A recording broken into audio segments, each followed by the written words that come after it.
신앙생활하는 우리가 꼭 기억해야 될 중요한 전제가 하나 있습니다. 참 이건 놓칠 때가 많아서 마음이 아픈데요, 우리가 절대로 놓치면 안 되는 중요한 전제가 뭐냐 하니까 하나님은 우리와 교제하고 싶어 하신다는 거예요. 하나님은 우리와 얼마나 교제하고 싶어 하시는지 성경에 보면 그 교제하고 싶어 우리를 초청하시는 그런 말씀이 참 여러 군데 나오는 것을 알 수가 있습니다. 요한계시록 3장 20절에도 애절한 그 주님의 마음이 느껴지는 그런 말씀이 나오지 않습니까? 볼지어다 내가 문 밖에 서서 두드리노니 누구든지 내 음성을 듣고 문을 열면 내가 그에게로 들어가 그와 더불어 먹고 그는 나와 더불어 먹으리라. 참 이 장면을 이렇게 생각해 보면 눈물겹습니다. 어떻게든 우리와 교제하고 싶으셔서 우리 마음의 문을 두드리시는 그 주님의 심정이 느껴진다면요, 그런가 하면 이사야 55장 1절 오호라 너희 모든 목마른 자들아 물로 나오라 돈 없는 자도 오라 너희는 와서 사 먹되 돈 없이 값 없이 와서 포도주와 젖을 사라. 그런가 하면은 야고보서 4장 8절 우리 본당에도 이 구절을 걸어놓고 또 올 한 해 내내 묵상하기를 원하는데 하나님을 가까이 하라 그리하면 너희를 가까이 하시리라. 근데 여러분 이런 말씀을 오해하시면 안 되는 게요, 우리가 먼저 막 하나님께 다가가고 노력을 하고 애를 쓰고 그것을 보시고 하나님이 아이고 기특하다 나도 마음을 열지 뭐 그래서 우리에게 가까이 하시는 게 아니에요. 여기에 나와 있는 하나님을 가까이 하라라는 이 말씀 자체가 선행하는 하나님의 우리를 향하신 초청 아닙니까? 이 하나님의 초청에 우리가 반응하는 것이 이 야고보서 4장 8절 말씀이라는 겁니다. 오늘 본문 요한복음 7장 37절 말씀도 이런 맥락으로 읽으셔야 되는데요, 명절 끝날 곧 큰 날에 예수께서 서서 외쳐 이르시되 누구든지 목마르거든 내게로 와서 마시라. 여기서도 지금 주님이 우리를 초청하고 계시지 않습니까? 제가 이 말씀이 너무나 감동이 되는 게 뭐냐 하면요, 주님은 우리가 가진 목마름조차도 이걸 당신을 찾는 도구로 승화시키고 계시다는 거예요. 제가 이 구절 처음에는 그것을 발견을 못했는데 지난 연말서부터 이제 이 본문을 프린트 해가지고 어디 갈 때마다 그것을 갖고 다니면서 읽고 묵상하고 하면서 제가 깨달아진 게 이 말씀이에요. 여러분, 우리는 우리의 연약함, 우리의 실패감, 우리의 깨어짐, 우리의 목마름, 이런 우리의 상한 마음조차도 주님은 이걸 주님을 찾게 만드는 도구로 쓰기를 원하신다는 이게 왜 감동이 되는가 하면요, 제가 앞에서 읽어드린 이사야 55장 1절 2절 이 내용도 마찬가지입니다. 다시 한번 보십시오. 오호라 너희 모든 목마른 자들아 물로 나오라 돈 없는 자도 오라 너희는 와서 사 먹되 돈 없이 값 없이 와서 포도주와 젖을 사라. 그 다음 2절이 중요합니다. 너희가 어찌하여 양식이 아닌 것을 위하여 은을 달아주며 배부르게 하지 못할 것을 위하여 수고하느냐. 무슨 뜻인지 아시겠죠? 인생에 목마름이 올 때 엉뚱한 데 가서 기웃거리지 말라는 말씀이에요. 톨스토이의 작품 중에 안나 카레리나라는 유명한 소설이 있지 않습니까? 그 소설에 나오는 여주인공 안나 카레리나는 아주 관료적이고 또 무덤덤하고 또 이성적이고 그리고 또 늙은 그런 남편과 무덤덤한 결혼 생활을 해오고 있는 러시아의 상류층 여인이에요. 그렇게 무덤덤한 생활을 살던 안나 카레리나가 어느 날 자기 오빠를 만나려고 모스크바로 가는 기차를 타고 가는데 기차역에서 운명의 남자를 만납니다. 너무나 멋지고 젊은 브론스키 백작을 만나가지고 이제 걷잡을 수 없는 사랑에 빠집니다. 너무나 무덤덤하고 반응이 없는 그런 남편과 또 그런 생활을 영위하다가 막 가슴이 뛰는, 그래서 이 안나 카레리나 입장에서 이 멋진 또 젊은 브론스키 백작이야말로 나의 이 목마른 인생, 나의 이 무덤덤한 인생을 해결해 주러 온 그 구세주 같은 존재라고 그렇게 믿었을 거 아닙니까? 다 이제 거두절미하고 결말이 어떻게 되는 거 아시죠? 그렇게 내 이 무덤덤한 생활, 이 내 목마른 인생을 해결해 줄 그런 구세주처럼 여겼던 젊은 브론스키 백작을 만났다는 그 결과가 어떻게 되느냐? 나중에 이 백작을 운명처럼 만났던 그 기차역에서 자살하는 것으로 안나라는 한 여인의 인생이 끝나는 거 아닙니까? 이사야 55장 2절 말씀이 지금 그걸 설명하는 겁니다. 너희가 어찌하여 양식이 아닌 것을 위하여 언을 달아주며 배부르게 하지 못할 것을 위하여 수고하느냐. 오늘 우리 인생이 목마를 때, 허함이 밀려올 때, 여러 가지 어려운 일들로 마음이 무너질 때 안나가 택한 그 소설의 여주인공이 택한 그 길이 아니라 이런 우리의 상함조차도 주님은 우리와 교제하고자 하시는, 이걸 그 주님이 우리를 초청하시는 재료로 쓰신다는 사실을 인식하고 주님 앞으로 나가야 돼요. 그래서 여러분, 마음이 허하고 부부관계가 뭔가 좀 이렇게 그냥 무덤덤하고 그러시면은 절대 기차 타시면 안 됩니다. 기차 타시지 말고 철학기도 나오셔야 돼요. 철학기도. 주님의 부르심 앞에 반응을. 제가 전에도 뭐 농담 삼아 그런 말씀을 드렸지만 여러분, 왜 그렇게 기도 응답이 안 되는지 아세요? 기도 응답 받자마자 또 주님은 나 몰라라 하고 세상으로 나가기를, 그러니까 주님은 그 기도 거리를 갖고 우리랑 교제하는 도구로 쓰시는 거예요. 참 이 설교자 자녀들은 참 희생을 많이 겪는데요. 우리 집 아이들이 다 그런 거 아닙니까? 근데 수없이 이제 너희들 얘기 왜 안 하마? 설교 시간에 너희들 얘기 안 하면 내 다짐을 했는데 오늘도 너무나 그 적절한 예를 제공하기 때문에 딸아 미안하다.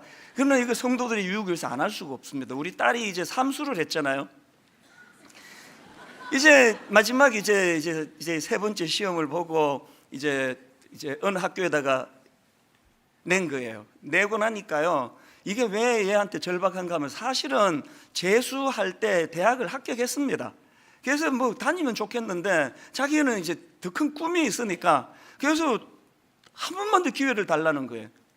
뭐 그러더니 어느 날 가서 그냥 그 입학금 다 냈거든요. 등록금 다 냈는데 그 학교 가더니 그냥 돈을 찾아와 버렸어요. 등록금을.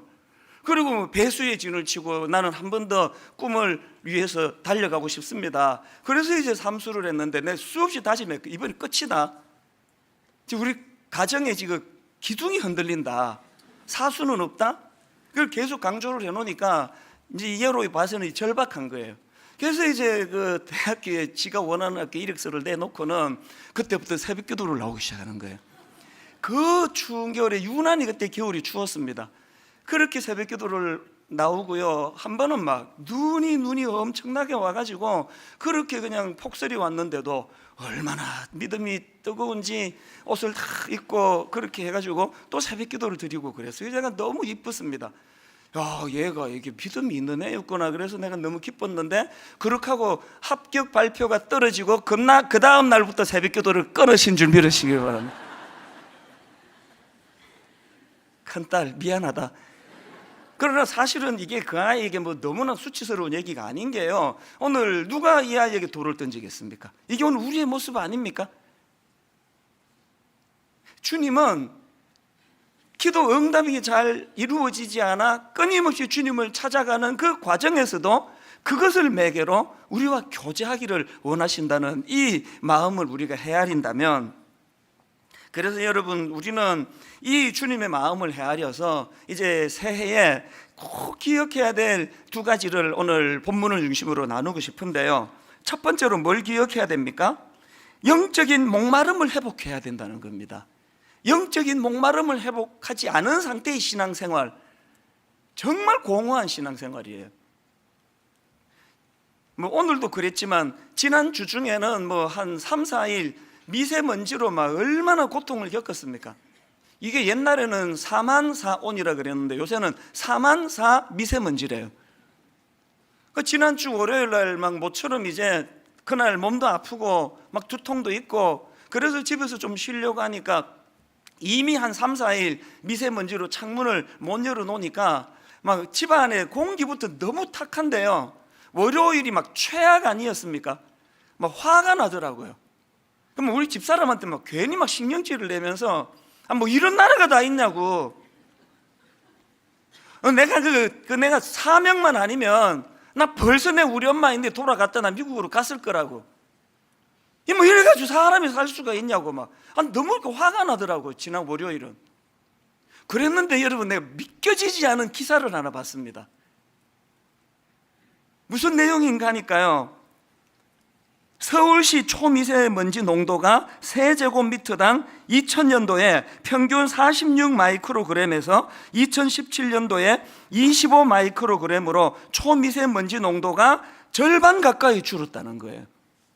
이게 2000년도하고 지금하고 비교했을 때 초미세먼지가 절반 가까이 줄었다고 한다면 70년대, 80년대 기억나십니까?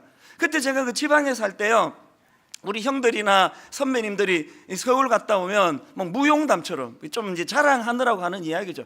야, 서울에 갔다 오는데 막 코가 새카매졌다고, 막 얼마나 그 매연이 심한지 막 코가 막 새카매졌다 그러고, 와이셔츠가 막 이게 막 새카매졌다고 이거를 막 자랑 삼아서 그런 이야기를 막 떠벌리곤 했거든. 그러면 어린 저희들은 나도 코 한번 새카매져 봤으면 서울 한번 가보고 싶다, 그랬던 기억이 나거든요.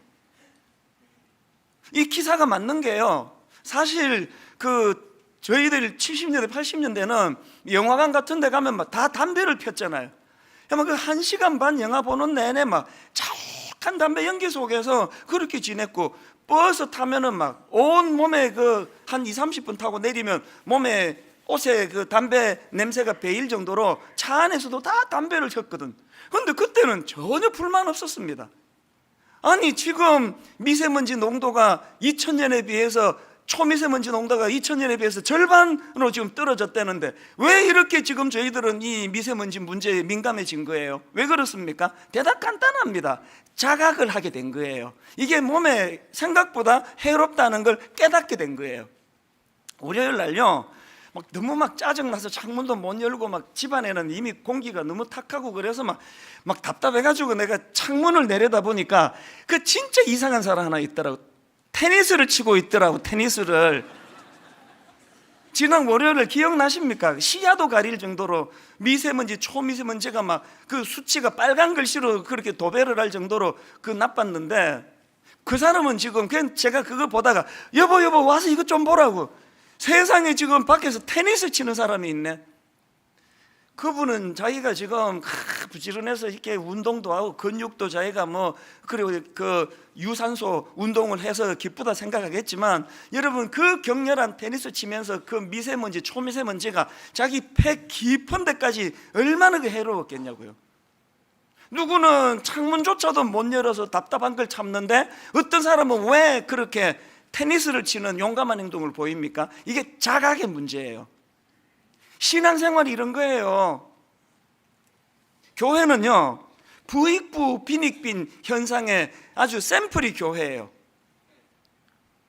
성령님은 우리에게 해갈의 기쁨도 주시지만 성령님은 우리로 하여금 목마름의 자각을 주시는 분이에요. 여러분이 자꾸 지금 목마르시잖아요. 해갈이 지금 일어난다는 뜻이에요. 사실은 아무 문제가 없죠. 목마름이 없잖아요. 해갈이 됐다는 게 아니고요, 여러분 지금 미세먼지 가득한데 테니스 치는 그 사람하고 같은 정상이에요. 자각이 없는 게, 영적으로 자각이. 이 부익부 빈익빈 영상, 이게 점점 심화가 됩니다. 막 똑같은 설교를 해도요, 어떤 사람은 막 목마름으로, 갈급함으로 예배가 끝나고 나면 하나님 앞에 괴로워서 그렇게 눈물로 회개 기도하는 그런 분이 계시는가 하면, 어떤 분은 진짜 들어야 되는 분들은 전혀 듣지를 않아요. 어이구, 저 목사가 오늘은 또 소리 유난히 지르네, 부부싸움하고 왔나? 이 영적으로 이게 분별력이 없으니까 이게 부익부 빈익빈이 점점 심해지고 있는 거예요. 오늘 이 말씀은요, 저 같은 중직자들, 목사, 특히 장로, 권사, 그런 분들이 더 유심히 들어야 되는 말씀입니다. 왜 그런지 아십니까? 37절 오늘 본문의 배경이 이렇습니다. 명절 끝날 곧 큰 날에 예수께서 서서 외쳐 이르시되 누구든지 목마르거든 내게로 와서 마시라. 지금 예수님께서 누구든지 목마르거든 내게로 와서 마시라라는 말씀을 어디서 외쳤는지 아십니까? 언제 외쳤는지 아십니까? 저기 맨 앞에 보니까 명절 끝날 곧 큰 날에 외쳤대요. 이게 왜 의미가 있느냐 하면, 여기서 말하는 명절은 초막절이에요. 뭐 초막절의 특징을 여기서는 다 설명할 필요가 없고요. 초막절하고 오늘 본문이 왜 의미가 있느냐? 초막절이 시작이 되면은 매일 아침 실로암 연못에서 물을 길러 가지고 번제단 위에 물을 부어 가지고 제단으로 그 물이 흘러 가도록 하는 의식이 있었다는 거예요. 매일 아침마다 실로암에서 물을 길러 가지고 그 제단에다가 물을 붓는 그 의식이 있던 초막절 날, 그 명절 끝날에 왜 예수님은 그 곁에서 누구든지 목마르거든 내게로 와서 마시라 그러시느냐고요. 예수님이 보니까 뭐 제사장이고 대제사장이고 뭐고 물 붓는 건 잘하는데, 그 실로암 못에 가서 물 떠가지고 붓는 건 잘하는데 영혼이 지금 그 미세먼지에 테니스 치는 사람처럼 자기 영혼이 얼마나 고갈하고 황폐해져 있는 걸 모르고 있다는 거예요. 그래서 주님이 거기서 외치는 거예요. 실로암 물 갖다 들이붓는 종교적인 행사가 중요한 게 아니고 너희들의 심령이 지금 메말라 버렸다. 누구든지 목마르거든 내게로 와서 마셔라. 제가 왜 이런 말씀 앞에서 마음이 아픈지 아십니까? 지금부터 29년 전 30살이 되던 해에 미국 이민 생활을 정리하고 한국으로 되돌아왔던 그 즈음에 얼마나 주님을 사랑했으면 제가, 그 가족들 다 있는데 결혼도 안 한 제가 한국으로 혼자 되돌아왔겠냐고요. 신학교를 들어갔는데 너무너무 목마른 거예요. 너무 참 많이 울었습니다. 그 신학교 1학년 때 교육전도사로 써달라고 여러 교회에다가 이력서를 내는데 이상하게 잘 뭐 뽑아주는 교회가 없고, 여러분 그 주일날 아침에 눈 딱 떴을 때 갈등 없이 자기가 갈 교회가 있다는 게 이게 얼마나 복인지 아세요? 사당동 기숙사에서 주일이 되면은 오늘은 어느 교회 가지? 이 교회 저 교회 그렇게 기웃기웃거리면서 제가 1년을 보냈는데요, 어느 교회 가서 예배를 드리니 교단을 초월하고 울지 않은 적이 거의 없습니다.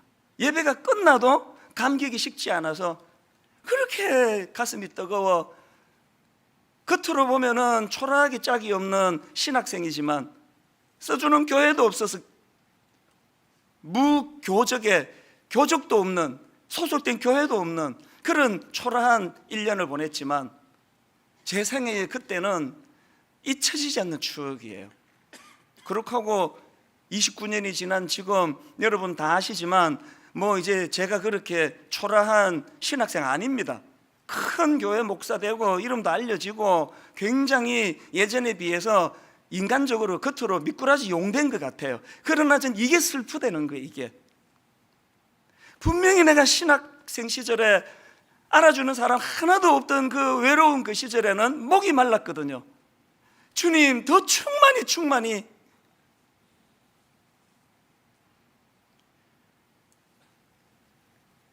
너무너무 목이 마르니까요, 제가 이 설교를 준비하다가 추억의 찬양이 뚝 떠올랐습니다. 구주를 생각만 해도 이렇게 좋거든, 주 얼굴 배울 때야 얼마나 좋으랴. 저 찬양 진짜 많이 불렀습니다. 수업 시간에 교수님이 신학을 가르치시면서 예수 그리스도에 대해서 설명하는 그 설명만으로도 이렇게 가슴이 벅찬데, 주님은 얼굴과 얼굴을 맞대고 배울 그때 얼마나 내 마음이 감격이 벅차오를까. 그래서 길을 가다가도 그 골목길도 생각이 나요. 그 좁은 골목길을 지나가는데 저 찬양을 흥얼거리면서 얼마나 그렇게 눈물이 나더라고요. 아까 말씀드렸잖아요. 성령님은 해갈의 기쁨도 주시지만 해갈이 일어나면 일어날수록 더 목마르더라고요. 더 주님을 알고 싶고 더 주님을 사랑하고 싶고. 분당 우리 교회 개척 초기도 마찬가지 아닙니까? 제가 중고등부만 한 10년 하다가 어른 목회를 해놓으니까 뭐 설교를 뭐 제대로 뭐 할 수는 있었겠습니까? 그래서 제가 옛날 그 설교 원고를 한 번씩 뒤져보면요, 내 얼굴이 화끈거려요. 우선 내용이 없어요.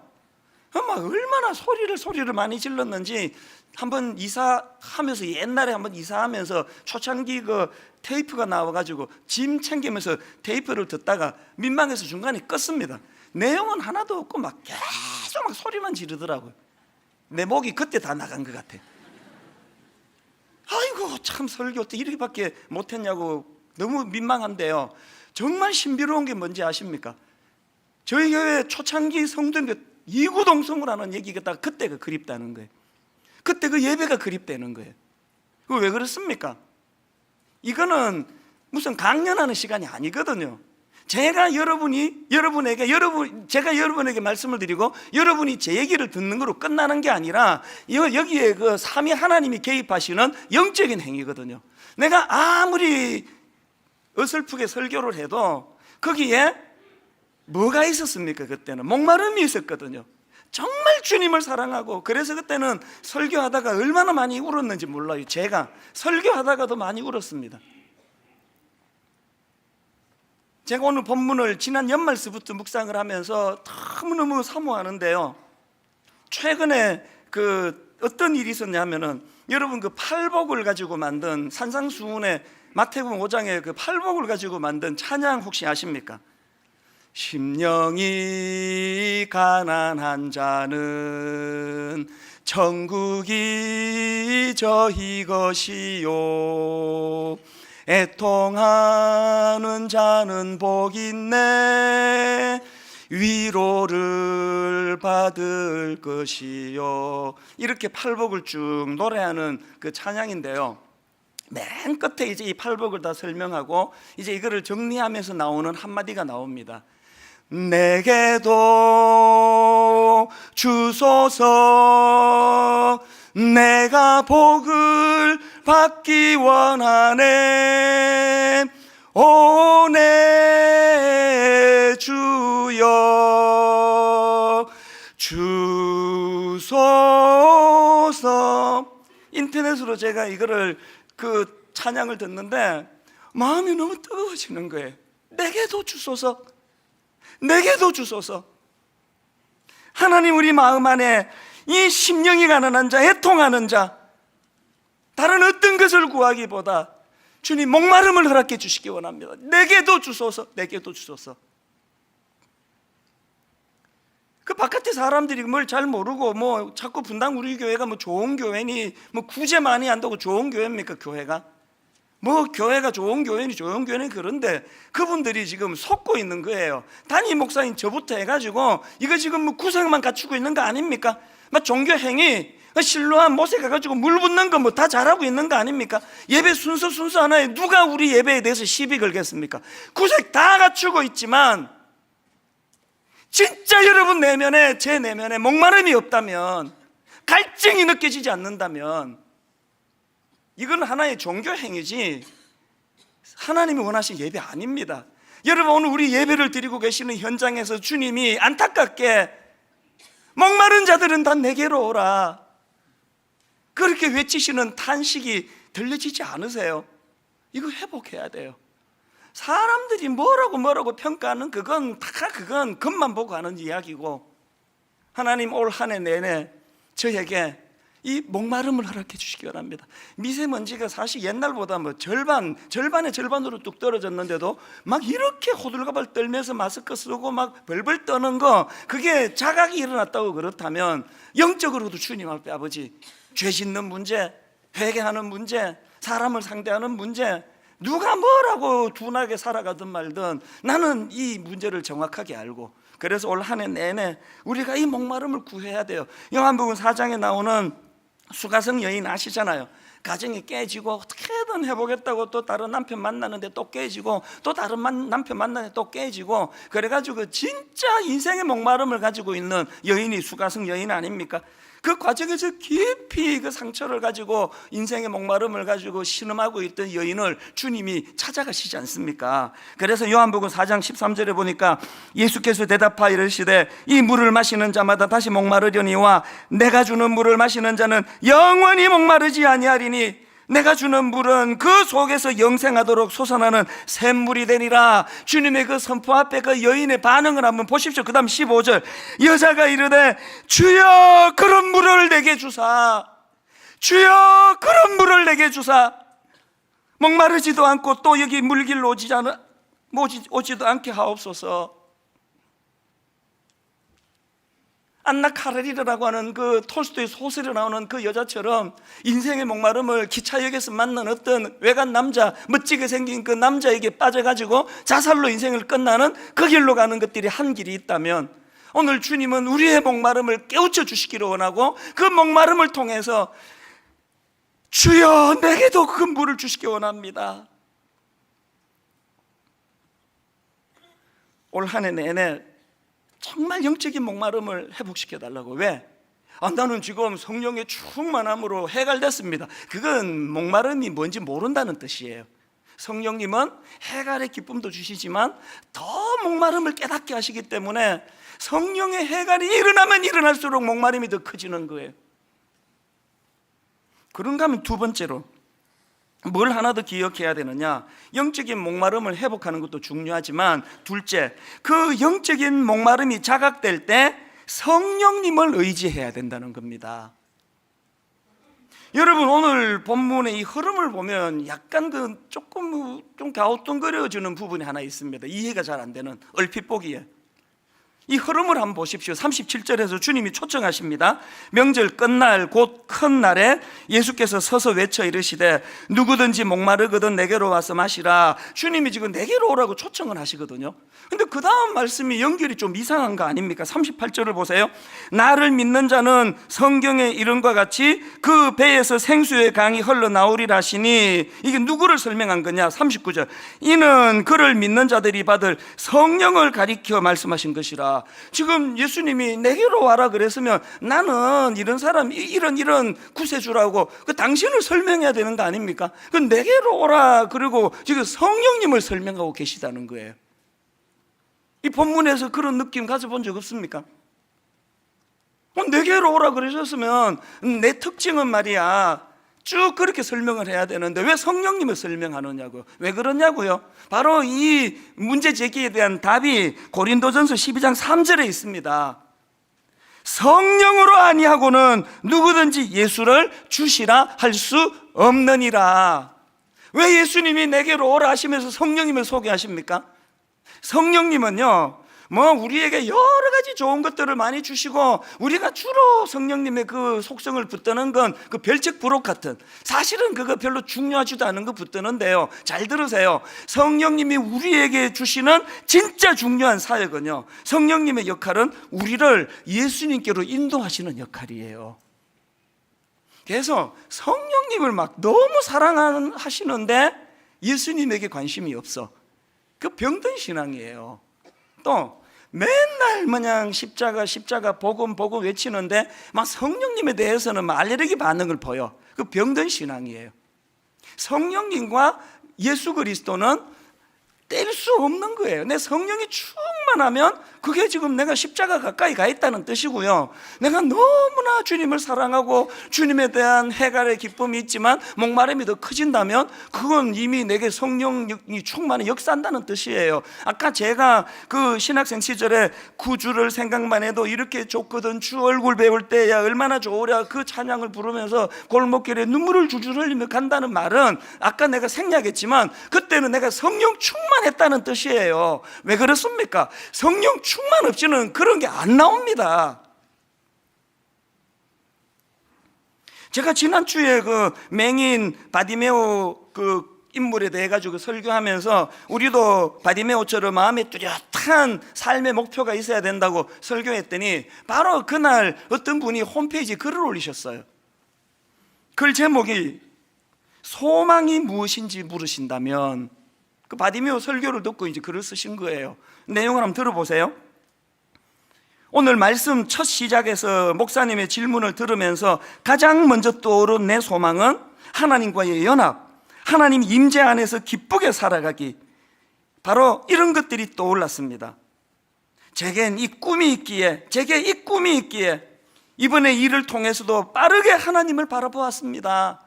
그러면서 이분이 자기를 소개하시는데요, 분당 우리 교회 특세를 통해서 믿음 생활한 지 12년 차가 되는 분이래요.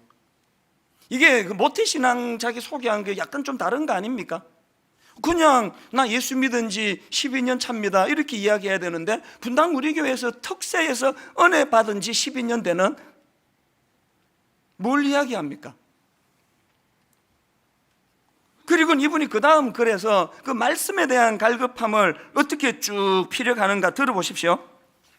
성령님께서 지금까지 가르쳐 주시고 말씀 중심으로 순종하게 하셨고, 깊은 기도로 주님의 임재 안에서 평강과 잔잔한 기쁨 가운데 여기까지 이끌어 오셨기에 원래 어떻게 이끌어 가실지 기대를 하면서 지금 여기 성령님 뜻을 따르며 가려 합니다. 이분은 지금요, 하나님의 임재를 누리시려면, 그 하나님의 임재로 목말라 하려면 성령님의 인도하심이 필요하다는 걸 정확하게 알고 있는 거 아닙니까? 지난주 설교가 예수님을 더 가까이, 예수님을 닮아가는 그런 설교 제목을 가지고 설교했는데, 이분은 그 말씀 듣고 말씀이 충만하기를 갈망하는데, 성령님 성령님 성령님 그 일을 가능케 인도하여 주시기 원합니다. 정확한 믿음을 갖고 있는 거 아닙니까? 요한복음 14장 26절에 보면은 보혜사 곧 아버지께서 내 이름으로 보내실 성령, 그가 너희에게 모든 것을 가르치고, 그 다음 보세요, 내가 너희에게 말한 모든 것을 생각나게 하리라. 성령으로 아니하고는 누구든지 예수를 주시라 할 수 없을 뿐만 아니라, 이 말씀 성령의 인도하심이 없으면 이거 그냥 삼국지 읽는 게 나아요. 이 무슨 재미입니까? 이거 이해도 못해요. 이거 아까 그 예수 믿은 지 12년 차 되는 우리 교회 특세에서 은혜를 받으셨다는 그분이 뭘 알고 있습니까? 원래 내가 성경을 좀 알기를 원하는데 그러려면 어떻게 해야 돼요? 성령님, 말씀의 가정교사 되시는 성령님, 지혜의 영을 허락해 주시기 원합니다. 여러분, 진짜 우리 마음에 그 우둔함이 사라지고 영혼의 목마름이 회복되기를 원하십니까? 성령님을 갈망해야 돼요. 성령님, 이 인생의 목마름을 내버려두면 안나 카레리나라는 그 여인처럼 자꾸 엉뚱한 데 가서 헛것을 구하게 되는 인생입니다. 성령님, 우리를 십자가 앞으로 인도하여 주시기 원합니다. 그래서 여러분, 성령 충만을 원하시면 성령님과 관련해서 두 가지로 구하셔야 돼요. 성령 충만을 원하십니까? 첫째, 가난한 마음을 회복하셔야 됩니다. 아까 제가 팔복을 노래로 불러드렸는데요, 팔복의 첫째가 뭡니까? 마태복음 5장 3절, 심령이 가난한 자는 복이 있나니 천국이 그들의 것이며, 그 다음 6절, 의에 줄이고 목마른 자는 복이 있나니 그들이 배부를 것이며. 그 박영돈 교수님이 쓴 책 중에요, 성령 충만, 실패한 이들을 위한 은혜, 이런 제목의 책이 있는데, 이 내용을 가지고 왜 우리가 그렇게 성령 충만을 원하지만 이게 잘 안 되느냐를 설명하는 대목이 있습니다. 한번 들어보십시오. 성령 충만은 자신의 영적인 가난함을 알고 의에 줄이고 목마른 사람을 위한 은혜이다. 심령이 가난하다는 말은 절박하다는 뜻이다. 심령이 가난한 자는 절박하게 하나님의 구원과 도우심의 은혜를 갈망하는 사람이다. 의에 줄이고 목마름은 가난한 심령의 구체적인 표현이다. 줄이고 목마름은 요긴함과 강렬함의 두 가지 의미를 담고 있다.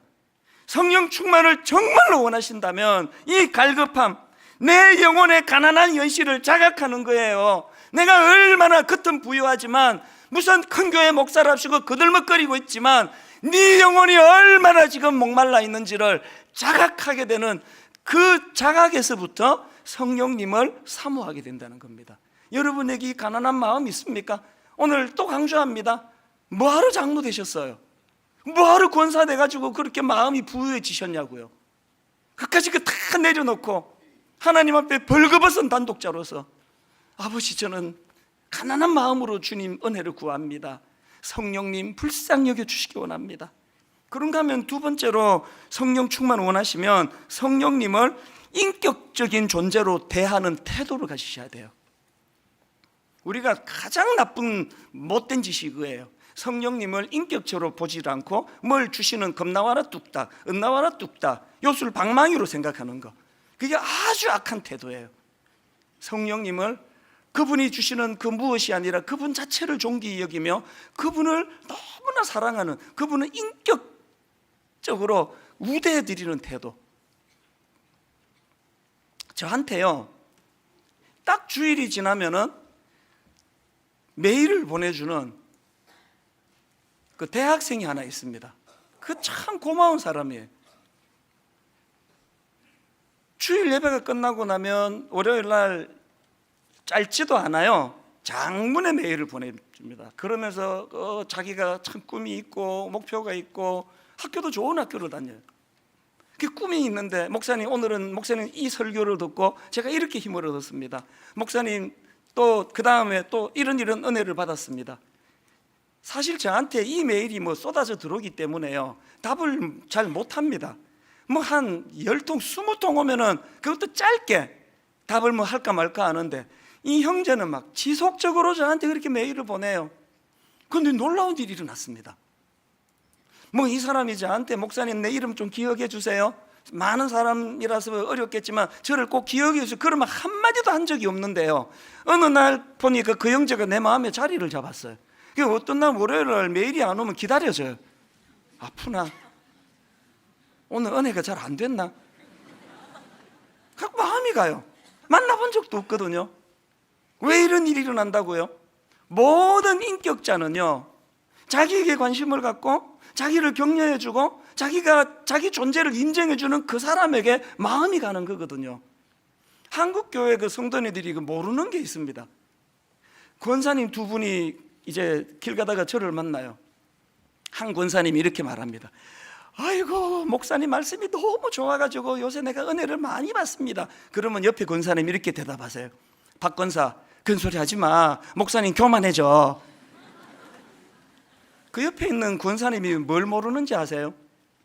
한국교회 목사님들이요, 교만해서 망하는 사람 한 명 있을 때요, 낙심, 좌절감, 우울, 이런 걸로 무너지는 목사님이 10분이에요.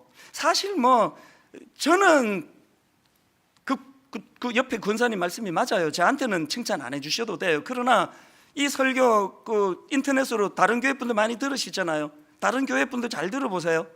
여러분 목사님이요, 교만해서 망할 확률보다는 마음이 너무 힘들어서, 우울해서, 격려를 받지 못해서, 그래서 마음이 무너질 확률이 훨씬 많습니다. 오죽하면은 전에 말씀드렸잖아요. 어느 지방의 목사님 출근하면서 여보, 사모님한테 간설계 맡기고 갈 테니까 잘 보관해줘. 그냥 성도들이 조금만 칭찬하면은 교만해진다고 그런 거는 못하게 하고, 조그마한 것만 있으면 막 그냥 지적을 해대니까 목사님들이 마음이 병들어가는 거예요. 오늘 저는 수많은 사모님들을 격려하고 싶어요. 얼마나 많은 사모님들이 지금 마음이 우울하고 심지어 우울증으로 시달리는지 아십니까? 성령님도 마찬가지예요. 여러분, 성령님에 대하여 그분을 자꾸 인정해 드려야 돼요.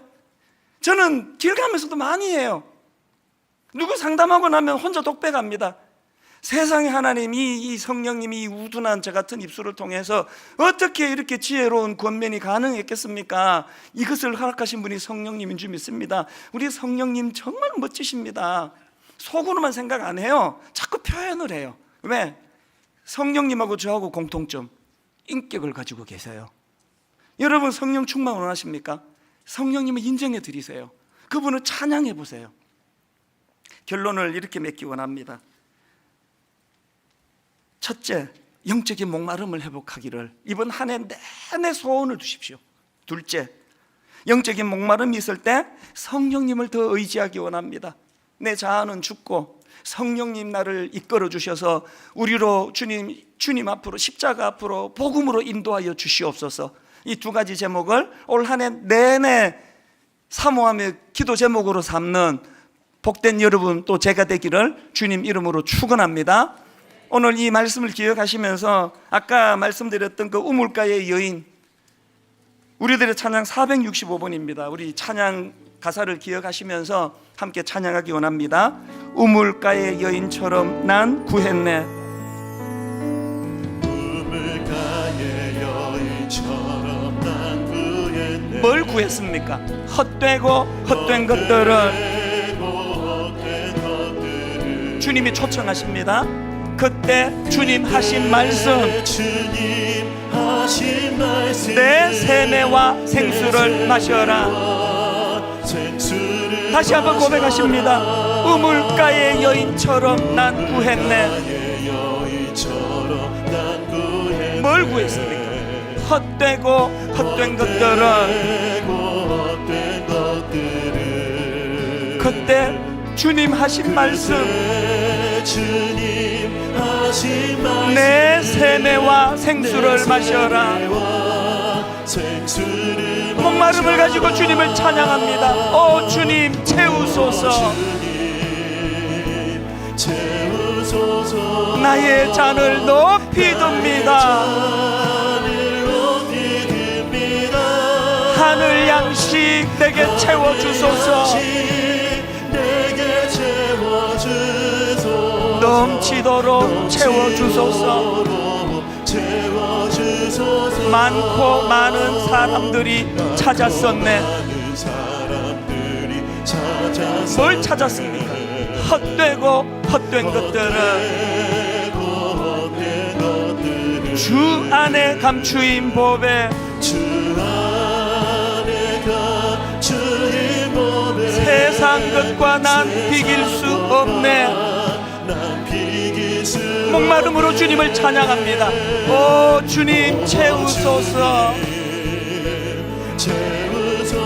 나의 잔을 높이 듭니다. 하늘 양식 내게 채워주소서. 넘치도록 채워주소서.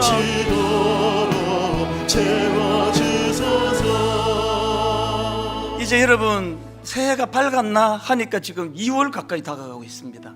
어떡하시렵니까? 예수 믿은 지 12년 차가 아닙니다. 특별세배 부흥회를 통해 은혜를 받은 지 12년 됐대요. 여러분이 지금 막 성령으로 충만해서 목마름이 없는 게 아니고요, 목마름이 없는 것 자체가 지금 영적으로 드라이해졌다는 뜻이에요. 속으시면 안 됩니다. 실로암 물가에 그 종교 의식 행한다고 물 붓고 하는 이 모습을 보시고 주님이 누구든지 목마르거든 내게로 와서 마시라 말씀하신 이유가 거기 있는 거 아닙니까?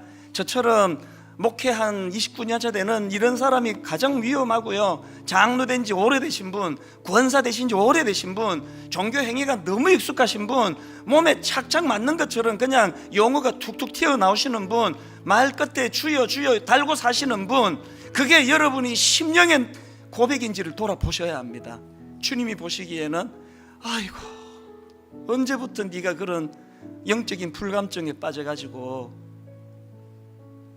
올 한 해 이 소원을 가지고 아버지 이 목마름을 자각하기 원합니다. 그 미세먼지가 저렇게 많은, 누구는 창문도 못 여는데 테니스 치고 있는 그 우둔한 그 사람처럼 내 영혼이 그렇습니다. 우리 한 번 더 찬양할 동안에 주님 헛되고 헛된 것, 그래서 결국은 인생의 목마름을 그 톨스토이 소설에 나오는 안나 카리리나처럼 엉뚱한 곳으로 가다가 인생이 어려움을 겪는 이게 현실이라면 주님 내 목마름이 자각되고 이것이 주님을 찾는 재료가 되게 하여 주시옵소서. 가사를 생각하시면 한 번 더 우물가의 여인처럼 난 구했네 찬양하시겠습니다.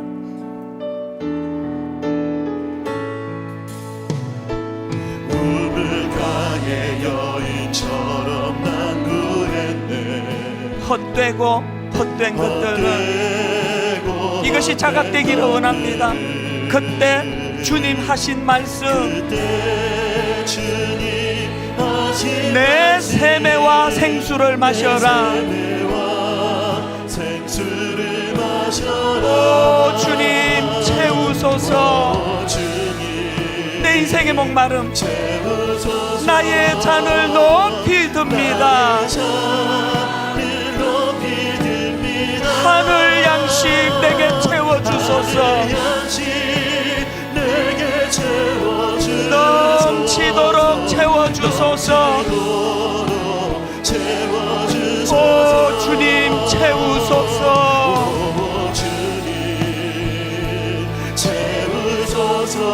나의 잔을 높이 듭니다.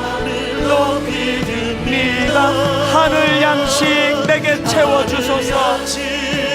내게 채워주소서. 넘치도록 채워주소서. 채워주소서. 두 가지 놓고 구합니다. 목마름을 주시옵소서. 목마름을 자각케 하여 주시옵소서. 하나님, 목마름을 자각케 하실 뿐만 아니라 성령님이 바로 이 일을 도우시는 분이라는 걸 깨달아 알기를 원합니다. 성령 충만을 구합니다. 우리 통성으로 같이 한 목소리로 같이 기도하시겠습니다. 살아계신 하나님 아버지, 인생의 목마름으로 아버지, 저희들의 갈망과 영적인 목마름을 회복시켜 주셔서 가정의 만족이 되지 않아 자녀 문제로 건강을 다쳐 어떤 실패를 경험함으로 하나님, 이런저런 인생의 목마름으로 갈증을 느끼는 우리를 주님은 이것조차도 주님을 만나는 도구로 사용하기를 원하십니다.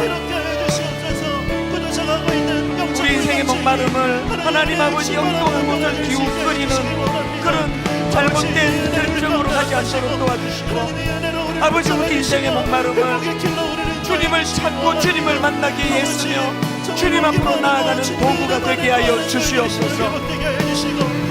오 주님, 내게도 주소서. 내게도 주소서. 갈망하는 그 수가신 여인처럼 목마른 내 영혼 주님 앞으로 나가기를 원하오니 주님 인도하여 주시옵소서. 하나님 아버지 앞에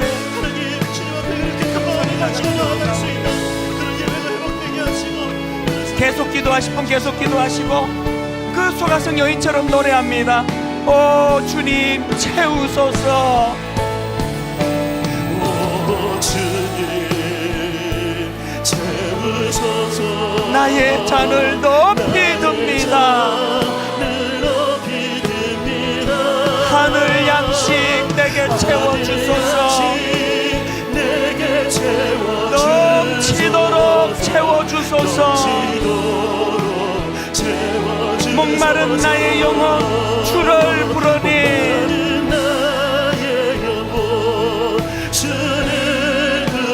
나의 마음 만져주소서. 주님만을 원합니다. 더 원합니다. 나의 마음 만져주소서. 주께 가까이 날 이끄소서. 간절히 주님만을 원합니다. 채워주소서.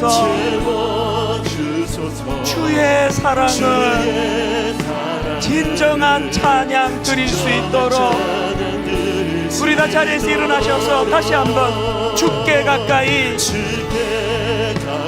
날 이끄소서. 간절히 주님만을 원합니다. 채워주소서. 주의 사랑을 진정한 찬양 드릴 수 있도록 여러분, 우리의 목마름을 가지고 주님 앞으로 나가십니다. 목마른 나의 영혼 주를 부르니 나의 맘 만져주소서. 주님만을 원합니다. 더 원합니다. 나의 맘 만져주소서. 마지막으로 선포하십시오. 목마른 나의 영혼 주를 부르니 나의 맘 만져주소서. 주님만을 원합니다. 더 원합니다. 나의 맘 만져주소서.